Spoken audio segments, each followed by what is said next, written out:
ntangarisha abantu ko ubu ngiye gukizwa noneho byanyabyo ngiye gukizwa ubundi nshobora kuba narindi igice cy'agakiza cyangwa hari utuntu umuntu yakoranaga umujinya cyangwa hari ibintu ugira kuvuga ati n'ubundi ariko ubu ngiye menye neza ko ibyo dukora inyigisho dutanga hari isomo zitanga ku bantu kandi bikagira icyo bibungura mu bijyanye n'agakiza. Natwe tugomba gusa n'ibyo twigisha. Twakataje ubu tugomba gukizwa neza, tugakizwa byanyabyo, tugakundana urukundo turimo kuvuga, keya turimo kuvuga ngo abantu batangane, tukazihana kugira ngo tube ikigisho kigisha amahanga ndetse n'abantu, kugira ngo abantu bazajye baza no kutureba bavuga ati mukundana gute. Uzi ko buriya Salomo kubera ubukire n'ubwenge yari afite kuntu yacaga imanza, babyumvaga ati urubanza rwari rwarananye rucegwika, bakaza kureba ati nabo bakazana rukarishye ati turebe karuca, bicajwe no kureba kuntu baca imanza. Reka natwe abantu bazajye baza kutureba bicajwe no kureba kuntu twabashe kubaka urugo, twabashe kubana amahoro, tubashe gukundana. Ubu rukundo rugiye kwaka none sasa. Ndawushimiye nanjye ko wankunze. Ntago nzabyibagirwa. Ntago uzabyibagirwa. Nge ntago njya nibagirwa. Nge se wabonye nibagirwa ra? Nawe ntago wibagirwa. Imana iguha umugisha. Urakoze cyane. Kugambiriye gukizwa neza. Ubu ngiye ubu ngiye gutangira. Ubu ngiye gutangira gukizwa kuko ndimo kubona ntari nkijijwe. Imana ibidushoboze. Ari igihe umuntu yipima ukareba ukicugusa ukabona urwego wagakwiriye kuvugiraho Imana n'imbuto wagakwiriye kwera n'uburyo ki wagakwiriye kwitwara, atari ko umuntu agenda. Mu gitondo nahuye n'umuntu w'umugabo, nimba ntekeye imitwe simbizi, ariko nahuye n'umuntu w'umugabo ubona babaye, aransuhuza nkunze, hirya umuntu gusuza ati komera, mukavuga buriya muntu aranzida, kumbi ntiyari yananze. Arangije ngiye najije imodoka ngiye ati mbabarira makanya nubwo urimo kwirukanka, makanya ngira akantu nkumbwira. Nisaho ngambwira. Arangije ambwira ko nafite abana batatu nundarera, ambwira ko hari ahantu yakoraga bikanga kubuyede kakanga, ariko umuntu ashaka nakazi kubuyede bikanga. Muri no minsi hari crise iteye ubwoba igikura nkota. Uwo mugabo abimbwira arimo kurira, arambwira ati ubu ndakurebye navuga neka nemere wenda nteke imitwe, ariko ndibuka abana bararira. Abimbwiye sinjya nkunda kwizera abantu bo mu muhanda, ariko ari ukuntu umuntu akubwira ikintu ukabona riseriye, ukabona ibintu arimo kukubwira koko bishobora kuba ari byo. Hari akantu nari mfite benda mpita muremera ukuntu, ariko bijya nishatse kubivugira ni iki ngiki, abantu barababaye. Buriya aya madini yose dufite hagiye kuzajya habamo ikintu cya sensibilisation, abantu bakamenyana. Umunyenzara waje, umushomeri wajemo, bakareba kuntu bamweranje, amadini yazajya yuzura cyane, yazajya yuzura abantu bashaka Yesu. Bagashoboka ati ahantu bafasha bakaduha n'akazi nibyo kugira. Buriya abantu baremera n'akazi ukabashakira, ukazajya n'ababwira ati mujye kufira hariya, cyangwa ukabajyana mu mirimo bagahinga. Umuntu bagahinga ukabashakira imirimo, ukanabasengera, ariko ukabereka n'ibyo bakwiriye gukora, baba ntacyo bafite ukanabagaburira. Uwo muntu yanakizwa byanyabyo pe.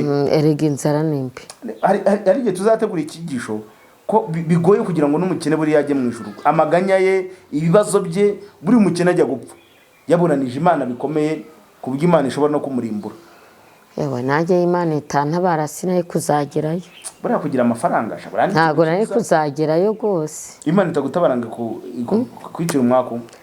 Ntago nari kuzabona Imana pe. Cyazo ngo umukene ku mubiri mu buzima bufatika. Buretse ibyo abantu bagira ngo hahirwa umukene ku mutima, iyo utagira ikintu ufite mu mufuka uburyo bunagayitse. Mana, hari igihe najyaga kubwiriza nataha, nagera mu rugo nkasanga nta kintu gihari, tukaburara. Yewe iyo Imana itantabara ntago nari kuzagera no kurimbuka. Hari igihe nageraga mu rugo nkasanga abana bakoze amakosa, nkivovota, nkitonganya, kuki ibiryo mwabishesheje. Iyo umuntu ari n'umukene aho n'umushiha n'icyaha cy'ubusambo. Nkaba nakongera kubwira abantu ko comportement zose zishobora kuba zaratambutse kuri na channel, wenda binaturutse kuri njyewe, babwiye ko namaze igihe kinini mfite igikomere cyo kuba ushobora kuba ntekereza cyangwa nkeka ko abantu bose banyanga. Rero urumva ko nimba hari igihe nabaga ntifitiye icyizere wenda nka kiriya kiganiro nashyizeho ndimo kwiriza ndimo kubeshya navuga nti uwunyanga cyangwa bifuza ko nagirirwa nabi reka mbivune. Wabyumvise? Reka mbivune n'ubundi urumva nuko uvuga ati n'ubundi ni kama mbani mbaye. Kumbi hari abantu bareba ibintu bakavuga ati yo inshuti yacu biyibayeho gutya yo bagahita bahahamuka. Noneho ukuntu abantu bagiye bahahamuka rero bavuga ati inshuti yacu irafunzwe se, kandi urumva kandi si byo. Inshuti yacu irafunzwe se, bagahita bagira agahinda. Rero nibwo namashe kubona yuko hari abantu nakomerekeje, hari yarakosheje. Ubwo nuko numvaga ko nta muntu nkunda. Kumbi hari abantu bagize gute, hari abantu bankunda. Noneho ugakora ikintu uvuga ati reka nivune umwanzi. Kumbi abantu bose bagukurikirana suko bakwanga. Hari abagukunda, hari abakwifuriza ibyiza, hari abakwifuriza amahoro, hari ababona ibyo bigisha cyangwa ibyo babwira bibafasha. Nanejejwe n'abantu bavuga ati ibintu muvuga, ibintu mutwigisha biradufasha, ariko hari nabo bigize gute bibabaza. None rero wamaje gufatira abantu bose mu gatebo kamwe, ukumva bose ko hari igihe harimo abanzi cyangwa bose bakwanga, hari igihe umuntu akora amakosa nkariye. Ariko nkaba nsabye imbabazi abantu badukurikira yuko ntazongera gukora ikosa nkaririya. Oya ntuzongere kubera ko ikosa nkaririya ryo gushitura abantu. Urumva hari bati ngiye gukora iki ngiki mbitengo iki, kumbi hari abantu babaje n'abantu bahamuye.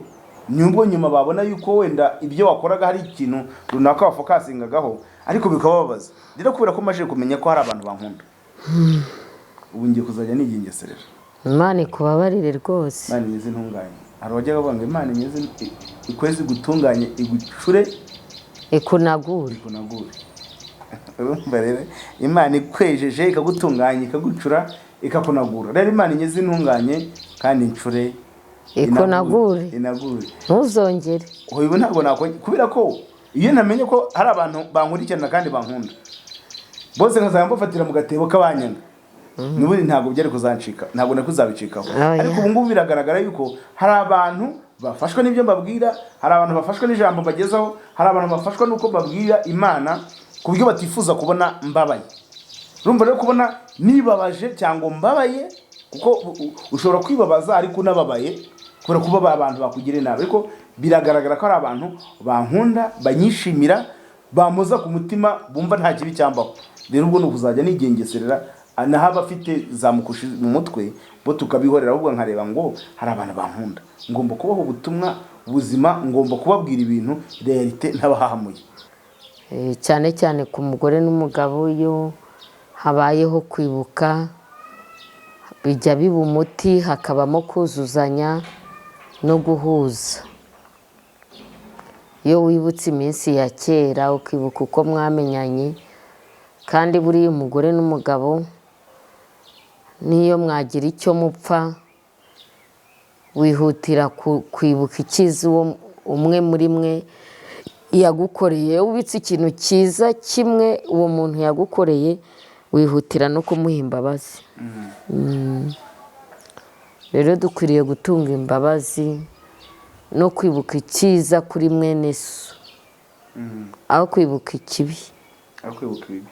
Usanga abantu birimo kugenda bibica kugenda bibuka ibibi. Ugiye wibuka ikintu cyiza kuri mwene so bigutera kumukunda no kumubabarira.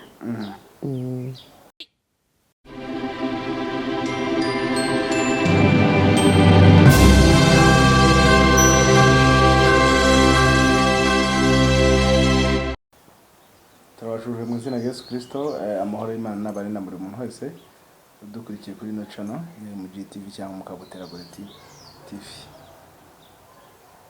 Rero abantu bamaze iminsi badukurikira, abantu bamaze iminsi bakurikira ibiganiro byacu ndetse n'inyigisho zitandukanye tugenda dushyiraho, no kuri turabashimiye. Abantu mwakoze subscribe, abantu rwose mugaragaza urukundo kandi mugaragaza ko mukunda ino famille, mukunda uyu mudamu ndetse nanjye.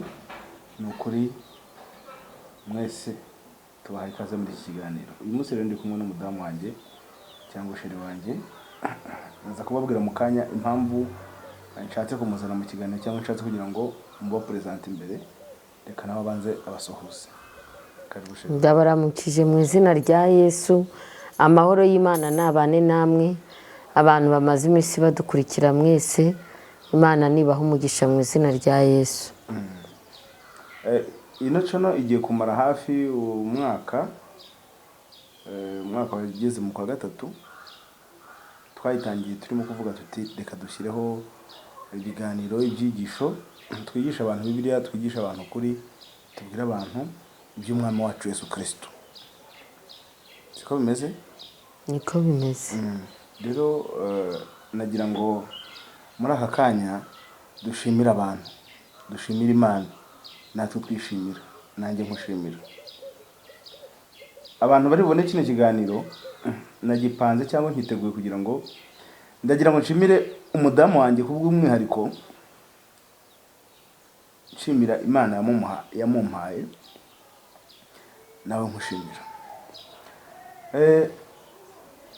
Mu minsi ishize hari ahantu narindi dukubitana n'abantu benshi cyane. Umudamu akazajya nzanira abantu, aba mama, abasore, ati dore umugabo wanjye, dore nguriya mugende mu muhobere. Abantu bakamuhobera, bakansuhuza, barangiza bakambwira ngo turagukunda. Nkajya kubona umudamu ati nanone anzaniye abandi, ati mugende muhobere, dore umutware wanjye nguriya mu muhobere. Bakamuhobera, akanjye akavuga ati mwongere mu muhobere. Bakaza bakamuhobera ati turagukunda kandi turagukurikirana. Hari igihe umuntu yibwira ko abantu bose batamucira kandi urutega cyangwa bamureba bose bamwanga bitewe n'amateka. Naciye mu mateka atuma buri muntu wese umbona azunguza umutwe, ndetse akananyanga. Nca mu buzima bugoranye, mba mu buzima bugoranye ku buryo nabonaga nta muntu mfite impuhwe kandi nta n'umuntu ushobora kumbwira ko ankunda. Rero bigatuma hari ibintu nshobora kuba narakoraga cyangwa nagendaga nkora bisa nk'aho ari ukwiyahura cyangwa no kuvuga ngo mpamfu. Rero nje gushimira umudamu wanjye wabanye nanjye cyangwa akamba hafi, Imana yampaye. Ubu aka kanya iyi saa tuvugana, iyo mba narapfuye cyangwa nkaba ndi umusazi wa nyawe urimo kwirukanka cyangwa urimo guterura amashashi, ubwonko bukaba bwaratakaye, ubu nkaba nterura amashashi. Rero nkaba ndimo gushimira madamu, ndimo no kugupresenta ku isi yose, ngira ngo mbibwire isi akamaro wangiriye, kugira ngo couple cyangwa abantu babana nibazajya bibuka ibyo abadamu baba barabakoreye cyangwa abagabo baba barabakoreye biri special cyangwa bikomeye, bazajya bafata kanya babashimire. Rero ngo ndimo kubikora kugira ngo bigere ko ndimo kugira ngo binabere icyigisho abantu barimo kudukurikira cyangwa abantu bari basanzwe batubona batazi wenda ikintu kiri special wabarankoreye. Rero ngo iyo umuntu ari umusazi cyangwa iyo umuntu ubwonko bwayaze, nta kintu ashobora kubasha kwigezaho. Najyaga abantu bose narabibagiwe, najyaga ibintu byose byaranshanze, nta kintu na kimwe cyajyaga ku murongo, nta kintu nabashaga gukora ngo nkibuke. Nakagombye kuba ubu bisazi guhera muri 2012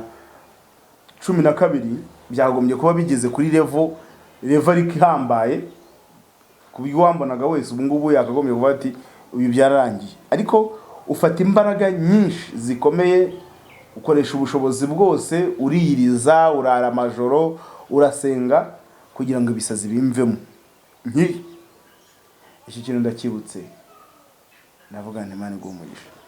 Ndawakiriye. Imana iguhe umugisha cyane kubw'icyo kintu, kubw'ubu witange. Nkagushimira ko wabashije mu mugisha dufite cyangwa nibyo twabashije kugeraho. N'intambara abantu bagenda bahura nazo, hari ukuntu tubasha kuganira kandi tugahuza tutiriwe twiteza abantu, tukaganira, tukavugana, nkavuga ikosa ryanjye nawe ukavuga iryawe, tukabihurizamo, ibintu byose bikarangira tubicoce, tukabyirangiriza. Nigeze kwigisha abantu ndavugana, ariko iyo abantu barimo gutongana, musakuza, mukananira kumvikana, uko kwa kundi mwafunganye inguni murimo guteretana, mwakongeye mugafunga inguni mwiyunga. Ni gute abantu bakora divorce? Uko mwafunganga inguni mu bantu, uko mwafunganga inguni murimo guteretana, mwakongeye mugafunga inguni, mukabwirana ibibazo byanyu cyangwa he mu kindi mukihana ibintu byose mukabicoca. Rero imyaka tumaranye cyangwa igihe tumaranye, majije kuza neza ndetse bitekereje neza, nsanga ko wowe ari wowe wanjye. reka wabyumvishije wari uzi ko ari indi nsanga wowe ari wowe wanjye bishatse kuvuga ngo wowe ni wowe wanjye bishatse kuvuga ngo Imana yari yarabipanze irabitegura iravuga ati reka uyu muhungu byacanze uyu muhungu wacanganyikiye umuhungu uzacanganyikirwa cyangwa uyu muhungu shitani yigaragambisheho umushakira umudogiteri international uzajya utekinika ibye bijaguye abimanure rero nshimiye Imana yuko Imana yaguhaye ubwo bushobozi ikaguha izo mbaraga ikaguha ko kwihangana no gusenga ukansengera ku rwego binshiramo nkumva nanjye nyine byashizemo ariko abantu bajya bategeye icya gihungu kirimo kuzunguza uramoma banza bikikirimo banza bya bisazi bikikirimo nagira ngo ntangarize abantu buri umuntu abana na muganga mu rugo ni nko kuba kwa muganga ni nko kuba guhorayo urumva ubana na muganga ni kimwe no kuba ku bitaro kuko n'ubundi biragira akagusengera rero nshimye Imana yuko Imana yampaye umuganga umudogiteri twibanira mu rugo kandi ubikora neza ushyiramo imbaraga ansengera kuri icyo kijyanye n'ibyo bintu byantekinikaga arihangana wenda hari igihe binagaragara ko hari igihe wenda byabaga byanajaguye buri ibintu byanajaguye umuntu ashobora gutera undi ngumi buri tsenda ku byanjye bitagukubise ingume ariko igihe bishobora kujagura n'umuntu akavuga nabi urumva rero kugira ngo ukontorere ibyo bintu cyangwa ibyo bintu bigire kugeza ino saha imeze neza noneho ubwonko bwanjye bukaba ari sawa nkora umurimo w'Imana nkora ivugabutumwa ndi tayari ni ikintu gikomeye wakoze kandi wihanganira ibyagendaga bigukomeretsa byinshi amagambo amafamiye kuba famiye bavuga ngo uri umurozi wabarogeye umwana ukabyihanganira abandi bakavuga amagambo menshi atandukanye yego mukabutera ashatse umwana ibyo byose ukabyihanganira tukaba tugeze ku rwego turiho kandi rushimishije ukansengera ukamfasha tugafatanya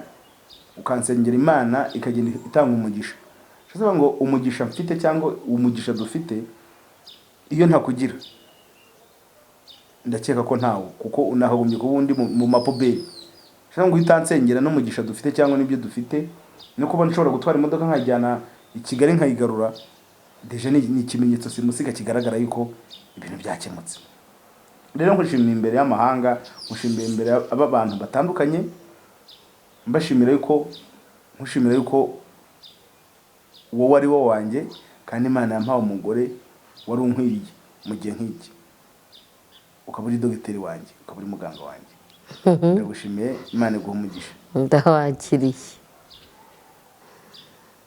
uriyumva ute nta kibazo nzi neza rero banyarwandakazi uyu mudamu Imana yampaye nta kimana igikorera cy'ubusa cyangwa ko numvaga Imana isa nkaho impemukiye ariko ubu nibwo ndimo kumva icyanga cyo gutoranyirizwa n'Imana hari abantu Imana ibyo ubushake bw'Imana buragora yego buragora wenda ko iyo bugitangira cyangwa ukibibona ariko hanyuma biraryohera ubu rero nagira ngo mbatangarize ko umudamu wanjye tumeranye neza tubanye neza twishimanye kandi dukundana noneho ndimo kumukunda birenze urugero cyangwa ndimo kumwiyumvamo umutima wanjye ndimo kumwiyumvamo cyane ntaho ngiye gupfa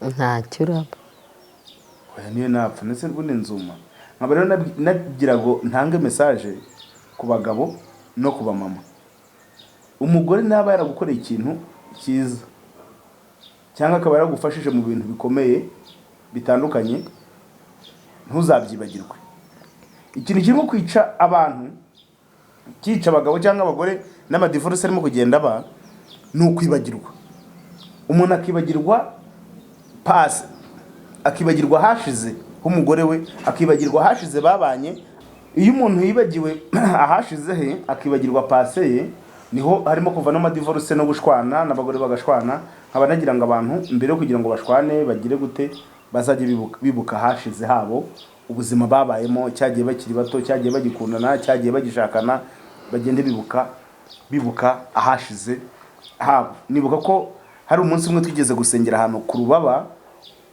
unjyana gusenga ukazajya unyohereza abanyamasengesho batandukanye binkuza mu buryo bwo gusenga n'agakiza nabyo ndabigushimiye nagushimira byinshi ariko igikuru muri ibyo cyangwa ikintu cyantushije uyu munsi ndavuga ni ngiye kubwira abantu ko nkushimira. Ni ukuntu nabonye umpuza n'abantu bakambwira ngo barankunda, kandi najyaga numva ko nta muntu umfitiye apeti cyangwa ushobora kumbwira ngo arankunda. N'icyo gikorwa wakoze cyo kumbera muganga uhoraho, Imana ikavuga ati ntihere dogiteri muzakomeza kubana ubuzihereherezo. Ndagira ngo rero ube wabasha kuntangira message ku bagabo, ku bagore, unashimira abantu badukurikirana, ubakangurire kubana amahoro no gukundana no gushima no gushimana. Urakoze. Abantu nyine badukurikiye, ni byiza kwibuka umuntu wakugiriye neza. Iyo ubyibutse bituma mutera imbere, ntabwo musubira inyuma. Cyane cyane ku mugore n'umugabo, iyo habayeho kwibuka bijya biba umuti, hakabamo kuzuzanya no guhuza. Iyo wibutse iminsi ya kera ukibuka uko mwamenyanye, kandi buriya umugore n'umugabo niyo mwagira icyo mupfa, wihutira kwibuka icyiza uwo umwe muri mwe yagukoreye. Ubitse ikintu cyiza kimwe uwo muntu yagukoreye, wihutira no kumuha imbabazi. Rero dukwiriye gutunga imbabazi no kwibuka icyiza kuri mwene so, aho kwibuka ikibi. Usanga abantu birimo kugenda bibica, kugenda bibuka ibibi. Ugiye wibuka ikintu cyiza kuri mwene so, bigutera kumukunda no kumubabarira. Ndumva ari uko nabivuga. Umuntu ashobora kugukosereza, cyangwa se umugabo mubana akagukosereza, cyangwa se umugore akagukosereza, ariko iyo ugize amahirwe yo kugira umutima wo kwibuka ikintu cyiza yagukoreye, uhita umuha imbabazi. Ndakeka ko n'amadivorce arimo kugenda habamo akantu ko kwibagirwa. Haba harimo kwibagirwa, ariko iyo wibutse ikintu mwene so yagukoreye kera mugitangira kubana, ikintu cyiza, ugira imbaraga zo kumuha imbabazi kandi ukamubabarira ukibagirwa. Nk'ubu njyewe nibutse wenda ko wansengeye bwari bwayaze nkakira. Ubu njyewe ni iki kintu wakwibuka naguhemukiye, ukakibuka ugahita usiba uburakari cyangwa umujinya wari umfitiye, kugira ngo ibyo turimo kwigisha cyangwa ibyo tubwira abandi nawe ube wabasha kubyihanganira. Ni byinshi wankoreye. Ikintu kiri special. Hari ibyo navuga, hari n'ibyo ntavuga. Iyi ni icyo wabasha kuvuga. Icyo wabasha kuvuga ni ukuba warantwaye mfite abana bose. Ako si ubwo kahambayira. Kirakazi umuntu ukwiye gufata abana bangana kuriya. Wasanga wenda ari akantu koroshye, urumva ari ikintu gihambaye gikarishye. Numva gikaze. Kuvuga ati ibyo nagukorera byose ushobora kubitekereza, ugatekereza ati uyu mugabo yantwaye mfite abana, yantwaye wenda ameze muri buriya buzima. N'ukuntu wankundiye abana nyine ukabajyana mu mashuri. Ni byinshi nakwibuka. Ari umuntu avuga ati se bose siko abantu bose siko babikorara. Hari n'ukujyanira abana mu ishuri akabacyurira, naho abanjye se ubajyana abana biga bagenda n'imodoka bakagaruka n'imodoka. Reka. Ariko byari bikwiriye kugira ngo umuntu akunda abana bose nk'abe bose, uwo wumva ko ugomba gufasha ukamufasha utagize kuntu witangira. Nabyo kaba ari akantu kazima cyangwa keza kafasha, kuko ahangaha reka dutange wenda mborero no kugira ngo dutange message ku ba mama baba barashakanye abana, cyangwa kuba papa nabo bashaka abagore, ariko abo papa bafite abana bagashaka wenda nk'inkumi. Ngira ngo abanyarwanda bazi ikintu bita mukaso. Ubwo mukase ni ukuvuga ngo uwo mupapa yarapfakaye ariko asigarana abana, azanye inkumi itanafite n'abana. Ugasanga ba bana ubyaranye n'uwo mugore uwo mugore niba atonesheje kuruta abo mwashakanye nyine, cyangwa abo wowe umugabo wari ufite ugasanga arimo no kubatoteza. Abamama bagifite uwo mutima wo kutamenya ko abana b'umugabo nabo yabyaranye nabo bose arabe, wababwira iki? ni ukubabwira bakisubiraho, baba bakosheje. Kandi hari na benshi, hari n'abakristo babikora ibyo bintu. Hari n'abakristo babikora nyine, ukaba warashatse umugabo afite abana, wajya kugura imyenda ukagurira abana bawe ukabagurira imyenda, cyangwa wagura imbuto cyangwa imineke ugaha abana bawe babandi b'umugabo ukabima. Cyangwa abana b'umugabo ugahora ubashakira amakosa kugira ngo isi atabiyumvamo, akabatoteza. Ariko uwo mama mukasa ari we wabigizemo uruhare, ariko ntabwo ari byiza. Atisubiyeho, atihannye, Imana yamuhana yihanukiriye, kuko Imana ntirobanura ku butoni, nawe agomba gufata abana kimwe.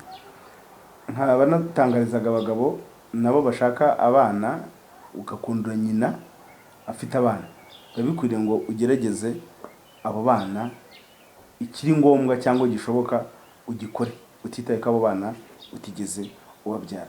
Nkeka ko ariho Imana yaguha umugisha.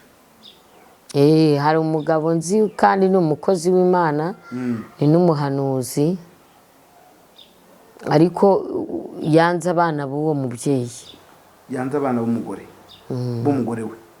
Shaka ngo yakunze nyina yanga abana. Abana baba kwa nyirakuru. Ubwo twavuga ko urwo rukundo. Oya, ntago abamukunda. Ukunze ubure umuntu agomba kumukundana n'ibye byose.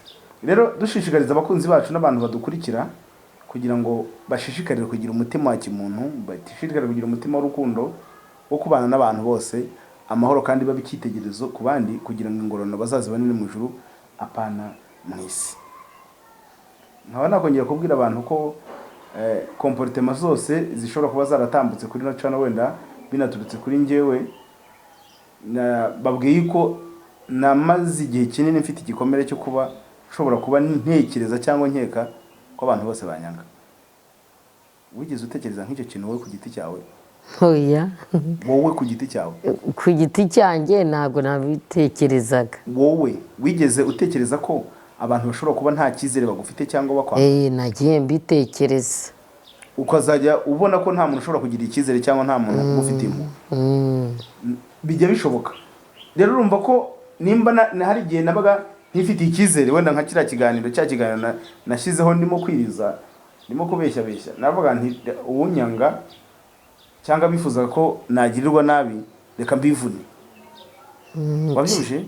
Reka mbivune n'ubundi. Urumva none ko uvuga ati n'ubundi ni kama mbaye. Kumbi hari abantu bareba ibintu bakavuga ati yo inshuti yacu biyibayeho gutya bagahita bahahamuka. Noneho ukuntu abantu bagiye bahahamuka rero bavuga ati inshuti yacu irafunzwe se, kandi urumva kandi si byo, inshuti yacu irafunzwe se, bagahita bagira agahinda. Rero nibwo namashe kubona yuko hari abantu nakomerekeje, hari abarakosheje. Ubwo nuko numvaga ko nta muntu nkunda, kumbi hari abantu bagize gute, hari abantu bankunda. None ugakora ikintu uvuga ati reka nivune umwanzi, kumbi abantu bose bagukurikirana suko bakwanga. Hari abagukunda, hari abakwifuriza ibyiza, hari abakwifuriza amahoro, hari abona ibyo bigisha cyangwa ibyo babwira bibafasha. Nanejejwe n'abantu bavuga ati ibintu muvuga, ibintu mutwigisha biradufasha, ariko hari nabo bigize gute bibabaza. None rero wamaje gufatira abantu bose mu gatebo kamwe, ukumva bose ko hari igihe harimo abanzi cyangwa bose bakwanga, hari igihe umuntu akora amakosa nkariye. Ariko nkaba nsabye imbabazi abantu badukurikira yuko ntazongera gukora ikosa nkaririya. Oya, ntuzongere, kubera ko ikosa nkaririya ryo gushitura abantu, urumva hari bati ngiye gukora iki ngiki mbite nkora iki, kumbi hari abantu babaje n'abantu bahamuye, nyumbo nyuma babona yuko wenda ibyo wakoraga hari ikintu runaka wafokasingagaho, ariko bikababaza. Rero kubera ko maje kumenya ko hari abantu bankunda, ubu ngiye kuzajya nigengeserera. Imana ikubabarire rwose. Imana nyeze ntunganye. Hari wajyaga bavuga ngo Imana nyeze ikwezi gutunganye igucure ikunagure.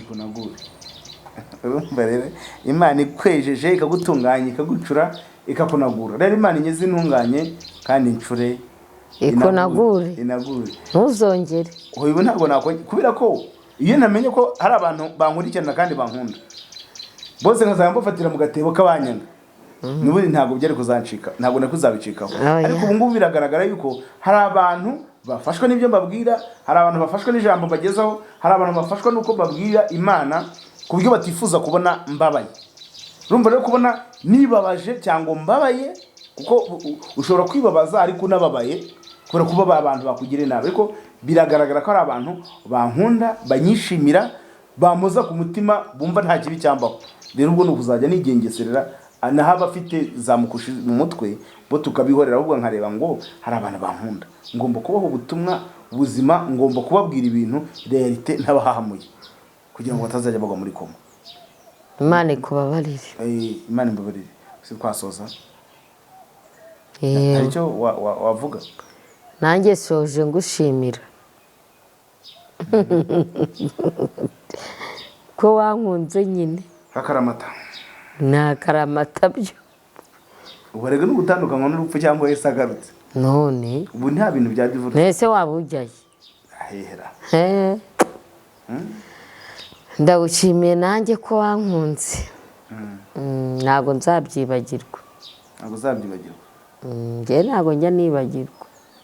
Njye se wabonye nibagirwa ra? Nawe ntabwo wibagirwa. Imana iguha umugisha. Urakoze cyane. Tugambiriye gukizwa neza. Ubu ngiye gukira, aho ubu ngiye gutangira. Ubu ngiye gutangira gukizwa kuko ndimo kubona ntari nkijijwe. Imana ibidushoboze.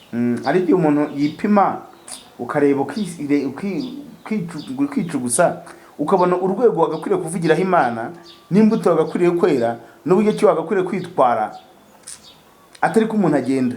Mu gitondo nahuye n'umuntu w'umugabo, nimba ntekeye imitwe simbizi, ariko nahuye n'umuntu w'umugabo ubona ababaye, aransuhuza nkunze, hirya umuntu gusuza ati komera nkavuga buriya muntu aranzida, kumbi ntiyari yananze. Arangije ngiye najije imodoka ngiye ati mbabarira mpakanya nubwo urimo kwirukanka, mpakanya ngira akantu nkubwira. Nisaho ngambwira. Arangije ambwira ko nafite abana 3 n'undi arera, ambwira ko hari ahantu yakoraga bikanga kubuyede kakanga, ariko umuntu ashaka nakazi kubuyede bikanga. Muri no minsi hari crise iteye ubwoba y'igikura nkota. Uwo mugabo abimbwira arimo kurira. Arambwira ati ubu ndakurebye navuga neka nemere wenda nteka imitwe, ariko ndibuka abana bararira. Abimbwiye sinjya nkunda kwizera abantu bo mu muhanda, ariko ari ukuntu umuntu akubwira ikintu ukabona riseriye, ukabona ibintu arimo kukubwira koko bishobora kuba ari byo. Hari akantu nari mfite wenda mpita muremera ukuntu, ariko bijya nishatse kubivugira ni iki ngiki, abantu barababaye, abantu bakemerera guhumurizwa. Hari abantu bakubiswe, crise maze abantu nimba irimo kugira ku bari basanzwe bafite ubushobozi barimo no kurya bafite akazi bikanga. Cyangwa ngo arundi wabagaho ku munsi kubera ko yabonye ko ubuyede, yabonye ko igifundi ameze n'aba abantu bari mu buribwe buteye ubwoba, bafite abana, bafite abagore, abantu babuze akazi, abantu babaye abashomeri, ibintu byarakomeye. Rero abantu barababaye. Uzajya bafite ikintu afasha mugenzi we amutakiye, cyangwa wenda niba batari yamutakira akabona umuntu afite ibibazo, ameze nabi, azajya yita bikora. Uwo mugabo namuhaye nimero ngo telefone ngo arayigurishije ngo agiye ngo kugira ngo abana bajye. Muha nimero yanjye, telefone yanjye. Navuze ntibiriya ibyo yambwiyeho ko niba ari byo akazampamagara, nzagerageza muguhuze nabyo cekingaho ko bone nibyo. Ubwo wasanga koko nimba afite abana 3 n'umudamu akaba yatatse, umuntu w'umugabo agataka karira, yatatse ararira da akuyemo n'agasapo, mbona biseriye. Uriya arambwira ati wenda ngaburira irya none gusa umpe byo guha abana, ushobora kubusanga ari byambwiye ko atoye mugize, wenda ushobora kumukurikirana niba muha inyikiro cya kawunga cyangwa unani, aho ngaho wabukoreye umugisha kubera ko iyo umuntu atatse buriya ababaye. Rero ngira ngo umfashe kubw'icyo tunasoze urimo gusengera abantu bafite ibibazo bikomeye, badafite nabo batakira, badafite nabo babwira, kuko ari gihe buri umuntu agira ibibazo ntakabura n'uwo atakira. Sinanamubaje n'ahasengera, ibyo si byandebaga. Narebye ko nababaye gusa numva mfite agahinda, nazampamagara basi nzamukugura cyangwa umukuzanira hano. Ariko buryo kiyansanze, emotion y'ikintu cyamfasha ni buryo kiyasanze, no kuntu yashatse kumbwira ikibazo cye. Yego nanjye mutega amatwi, ariko nabonye babaye koko, nabonye atari umutega mitwe. wasanga ari byo buriya namuhamagara tuzamenya ko ari byo cyangwa atari byo. Usengera abantu bababaye, abantu bafite ibibazo n'inzara abantu bafite inzara sinzi abantu muri iyo minsi hari inzara. Hari ubundi ntabwo twebwe twabasha wenda kugaburira abantu bose ngo tubibashe, cyangwa natwe nta bushobozi dufite bwa kiza abantu bose, ariko wenda umuntu azajya ahubirana nawe azajyamo. Ariko tubinabwira n'aba badukurikira nabo uwo bazajya bahubirana nawe bajye bagira umutima w'urukundo, bazajya bamufasha. abantu bafite inzara, abantu bafite ibibazo, abashomeri, abakobwa b'abashomeri, abasore, abantu bafite ubushomeri n'aba bapfakazi n'izi mfubyi, abantu bafite ibibazo pe. Imana idutabare, ni ugusenga. Birababaje n'ubu hari abantu bamaze iminsi bampamagara bambwira ngo babuze amafaranga y'ishuri, babuze ibyo kurya, mbese batakamba. Ntabwo bose twabageraho, ariko reka tubahe isengesho tubasengere. Tubahe isengesho, ariko Imana buriya ntabwo twabibasha, ariko buriya Imana wenda nitugira abamiliyarderi wenda tugakomeza tuba dufite ako gatima. Hari igihe n'umuntu akira yarangiza akibagirwa, nituba abakire bo kuba twafasha abantu. Urarega ba Bill Gates bira bifaranga baba bafite, nawe bifite ukazajya ubimenamo abantu nta ikosa ririmo. Uramutse ugize uwo mutima, kuko ari abantu bagira bazamuka ku rwego rwo hejuru barangiza bakibagirwa abantu, cyangwa bazabibona nkazanya nk'agata. Imana niramuka ibonye ko twashobora kujera umutungo wayo, ibyo yaduha tukabifashisha buri muntu wese uduhamagara. Umuntu yaguhamagara ndashonje ugahita umwohereza, niyo wamwohereza na 5 niyo yaba 2 aho ngaho akararira. Buri amafaranga ku mukene, ku muntu ufite inzara n'igiceri cy'ijana kiba gifite akamaro. Hari ukuntu abikora, uzi ko inajyewe ntubare igiceri cy'ijana nkaguramo isukari nkavangamo n'amazi, nkagura isukari ya senkani, nkagura n'indazi ya senkani, nkavanga amazi, nagiye nda nkayigendera nk'iminsi nk'3 nkumva ndahaza. Cyangwa ngo umunyenzara aba afite kuntu ibintu yabitekinika, akaba yagura nk'ubunyobwa bw'ijana cyangwa bwa desa, agakuramo isosi, amakara yangahe byose, kandi akararira n'abana bakararira. Burya amafaranga twebwe tubana makeya bitewe n'ibyo ubona urimo guhaha, ariko yabaye makeya agere yavuga ngo ariko umuntu yabura n'igiceri cy'ijana. We uzi ko umuntu ajya buri igiceri cy'ijana? Reka rero tuzirikanye abantu bababaye, tuzirikanye abapfakazi cyane, tuzirikanye imfubyi. Nubwo ntacyo twabamarira, nta nicyo twabagira, ariko reka tubaragize kuri Nyagasani ubu babona buri segonda. N'abashomeri, gushomera ni bibi, abanyenzara, abantu bafite ibibazo bikomeye, turabazirikanye. No kuri Imana itabare, turabazirikanye. Imana rero ko tubazirikanye, kandi dukangurira abantu kugira umutima wa kimuntu ni urukundo. Uzajya ugaburira iyo umuntu avuze ngo arakijijwe, ngo arakijijwe, kugira ngo abantu bamenye ko ufite Imana muri wowe, nuko wera imbuto ugatanga. Abantu barashonje pe impande zose. Ariko ubu nuko amadini nuko nabo bahindutse. Buriya aya madini yose dufite hagiye kuzajya habamo ikintu cya sensibilisation, abantu bakamenyana. Umunyenzara waje, umushomeri wajemo, bakareba kuntu bamweranje. Amadini yazajya yuzura cyane, yazajya yuzura abantu bashaka Yesu. Bagashoboka ati ahantu bafasha bakaduha n'akazi nibyo kugira. Buriya abantu barimera n'akazi ukabashakira, ukazajya n'ababwira ati mujye kufira hariya, cyangwa ukabajyana mu mirimo bagahinga. Umuntu bagahinga ukabashakira imirimo, ukanabasengera, ariko ukabereka n'ibyo bakwiriye gukora. Baba ntacyo bafite ukanabagaburira, uwo muntu yanakizwa byanyabyo pe. Erega inzara nimbi. Hari igihe tuzategura ikigisho ko bigoye kugira ngo n'umukene buri yajye mu ijuru. Amaganya ye, ibibazo bye, buri umukene ajya gupfa yaburanije Imana bikomeye, ku buryo Imana ishobora no kumurimbura. Yewe najye Imana itantabara sinaye kuzagerayo. Buriya kugira amafaranga ntabwo nari kuzagerayo rwose. Imana itagutabaranga kwicira umwaka. Ntabwo nari kuzabona Imana pe.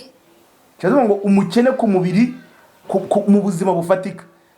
Buretse ibyo abantu bagira ngo hahirwa umukene ku mutima, iyo utagira ikintu ufite mu mufuka uburyo bunagayitse.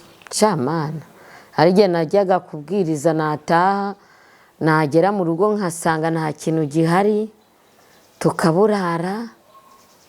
Yewe iyo Imana itantabara ntabwo nari kuzagera no kurimbuka. Hari igihe nageraga mu rugo nkasanga abana bakoze amakosa, nkivovota, nkitonganya, kuki ibiryo mwabishesheje. Iyo umuntu ari n'umukene aho n'umushiha n'icyaha cy'ubusambo. Nk'ejo nkagira ubuntu, ejo nkaba igisambo, Imana itabara abantu bayo yaremye pe. Imana itabara abantu ari abasenga cyane cyane abantu basenga n'abadasenga Imana batabare, n'abadasenga buriya nabo Imana barengere. Buriya ntiwamenye kuko umuntu udasenga uyu munsi ejo yasenga, ukazajya ugira umushiha. Buri gukena umuntu aba adafite amafaranga ahorana umushiha kandi nta n'uwo afite, ukavuga nabi nkigunga mbere nkifite ubukene bwinshi n'inzara. Najyaga mu rusengero najya gusenga nkataha mbere y'abandi kugira ngo batansuhuza kubera ukuntu nasaga nshonje. Nahenga bari mu matangazo nkahita nsohoka nkirukanka kugira ngo batansuhuza, batakunegura cyangwa bumve ko cyangwa batanegura. Nta karabye isabune, nari mfite imyate myinshi. Hari igihe wajyaga wihumuriza nawe ukumva urinukira? None ese waba utakarabye? Ariko noneho ariko n'umuntu akena ibyo bamuvugaho cyangwa bavuga ngo afite umwuka mubi, nawe yakwihumuriza. Nawe buriya uzi ko iyo umuntu adafite amafaranga afite ibibazo, niyo wakoga ntucye, nta gucya nyine, niyo wakwisiga nta mavuta nta gufata. Shaza ngo umuntu ufite nuko wenda umuntu atavuga, nuko abakene n'abakire bazabaho n'ibiki byose ibyo bizabaho, ariko uwo Imana yakwicira igini yamaho gafaranga. Imana itabare Imana. Nanjye yitandengera sinari umva naranapfuye, ariko ubu ntabwo mba nkiriho ibibazo kubera ibibazo. Hari igihe nararaga nasinziriye nkarara nkanuye bugacya amafaranga ndimo gutekereza. Amafaranga atanga icyubahiro, utambukaho abantu batatekerezaga ko gutambutsa ahantu abandi bahagaze. Nibaza ngo ejo abana bazarya iki, inzu y'abandi, nibaza ngo bizagenda gute, nkarara nicaye nkanuye. Imana itanga imirimo n'akazi ku bantu, ariko n'abantu barebe kuntu bashobora kwihangira imirimo. Ariko ukavuga ngo bakwihangira imirimo se nta n'igishoro bafite gute? Imana itanga igishoro, itanga n'ubwenge bwo kugira ngo abantu bihangire imirimo, bashaka ibyo bakora kugira ngo twamagane ubushomeri mu izina rya Yesu. Kuko no gusenga buriya nta kantu ufite rwose nta kivamo. Imana itabara igira imbabazi nyinshi. Nyemerera usengera abantu. Ubwo twashimiraga abantu, twishimira, dushimirana, dukundanye. Ubwo turakundanye, hari ikibazo dufitanye? Ntacyo pe. Hari abajya baca imanza ati hey babaretse tuzababona utekereza ko abo batekereza ko bazatubona? Reka baba babeshya, kaya ni amarangamutima. Oya ntabwo nshaka kuririmba iyo ndirimbo, harimo nyuru. Nari ngiye kuvuga ngo bazaruhira ubusa, ngo bazadusiga hagaze, ariko akaba karimo agacyura. Kandi twiyamye gucyurirana, twashatse kuba abana beza. Ugomba kuba umwana mwiza. Ubu ngiye kuba umwana mwiza kabisa. Ngiye kuba umwana mwiza kuko ntangarisha abantu ko ubu ngiye gukizwa noneho byanyabyo. Ngiye gukizwa ubundi nshobora kuba narindi igice cy'agakiza, cyangwa hari utuntu umuntu yakoranaga umujinya, cyangwa hari ibintu ugira kuvuga ati n'ubundi ariko ubu ngiye kumenye neza ko ibyo dukora, inyigisho dutanga, hari isomo zitanga ku bantu kandi bikagira icyo bibungura mu bijyanye n'agakiza. Natwe tugomba gusa n'ibyo twigisha. Twakataje ubu tugomba gukizwa neza, tugakizwa byanyabyo, tugakundana. Urukundo turimo kuvuga, keya turimo kuvuga ngo abantu batangane, tukazihana kugira ngo tube icyigisho cyigisha amahanga ndetse n'abantu, kugira ngo abantu bazajye baza no kutureba bavuga ati mukundana gute. Uzi ko buriya Salomo kubera ubukire n'ubwenge yari afite, ukuntu yacaga imanza, babyumvaga ati urubanza rwari rwarananye ruciye gutya, bakaza kureba ati nabo bakazana rukarishye ati turebe karuca, bicajwe no kureba ukuntu baca imanza. Reka natwe abantu bazajye baza kutureba bicajwe no kureba ukuntu twabashe kubaka urugo, twabashe kubana amahoro, tubashe gukundana. Ubu urukundo rugiye kwaka none sasa rurenze uko rwaruri cyane. Ugiye kunkunda bikarishye cyane, ariko ngiye byanarengaga igipimo. Nanjye byarimo rwose, byarimo nta kibazo, ko waransengeye kandi urumva uri dogiteri, nta kibazo. Rero naka karamaze ntacyo kigisha abantu badukurikiye kandi inshuti zacu. Wajye kumva iyo navuga ngo inshuti zacu, reka da ko numvaga ko hari ukuntu barimo gukunda Mukabutera ngiye bakanyanga. nkayabona baragukunda ni bamwe niko nishyiragamo kumbi namaze kubona ko abantu baragukunda bamba mbese ndi ku mitima yabo nkaba ndimo kubabwira ngo bantu mu nkunda muri ishusho yanjye iri ku mitima yanyu. Ubu rwose tugiye kwera imbuto, ubu ngiye kuberera imbuto nyinshi, ubu ngiye gukizwa noneho byanyaze zigumeho. Ubu apana bya bindi byo gupacapara, ubu ngiye gukizwa, ngiye gukorera Imana ku rwego rw'indengakamere. Mu muhanda ngiye kuvuga Yesu, ngira abantu Imana itabara, Imana irengera, Imana igirira neza abantu. Turimo kwibutsa n'abantu ari abantu guhura nawe akavuga ati nta rubyaro. Ni ukuri kw'Imana, Imana yiranje itanga imbyaro, itanga abana, itange abana. ndimo kubasengera, nuko basengera ko nuko ngiye gushyiraho akabaraga, hari umuntu akazajya bafatira amasengesho y'inani y'umwihariko, byaba na ngombwa umuntu akabahamagara, ukazajya wumva umuntu amaze imyaka 10 atabyara, uwo muntu aba akwiriye guhamagarwa akaza ku isoko tukamubararaho. Na wa wundi w'inyamirambo mwari muhagararanye tu, uriya nawe nukuzamurarika. Abantu batabyara kandi akumva bimurimo, nuko umwizerera akabyara mu izina rya Yesu, tukamusengera, tukamuriza imisozi, tukamuhata ijambo, tukamwongerera kwizera. Kadusenga. Mwami Yesu, Imana ishobora byose, Imana ifite ubutware n'ubushobozi, mu izina rya Yesu Kristo w'i Nazareti, twari mu mwanya mutoya wo kuganira mu izina rya Yesu Kristo, ariko tugize ishyaka n'umwete, dusengeye abantu bawe waremye. Turebye ibibazo biri hano mu isi, hari abashomeri, hari abakene, hari abapfakazi, hari imfubyi, hari ingo zirimo gusenyuka, hari ibintu bitandukanye, ariko Uwiteka Imana Nyiringabo niwe ufite ububasha bwo gutegeka, ukazana umutekano mu bantu bawe waremye, kandi ukabaremera amashimwe. Mu izina rya Yesu, utanga akazi mu bashomeri, utanga urubyaro, ukora ibintu bikomeye by'intashyikirwa, ingo wongere uzubake kandi ubikorere kwiyubahisha. Mu izina rya Yesu natwe turisengeye, uduhe gukora ibyo gukiranuka, kandi dukorere Imana tuyitinya, kugira ngo dusiganirwe aho uri, kuko ari ufite ibihembo byo kurushanwa. Uyu mugabo agambiriye kugukorera atinya, kandi agambiriye kwera imbuto nyinshi zikagumaho.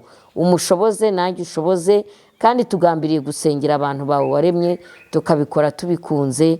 Byose tubisabye twizeye izina ry'Umwami wacu Yesu Kristo, amen.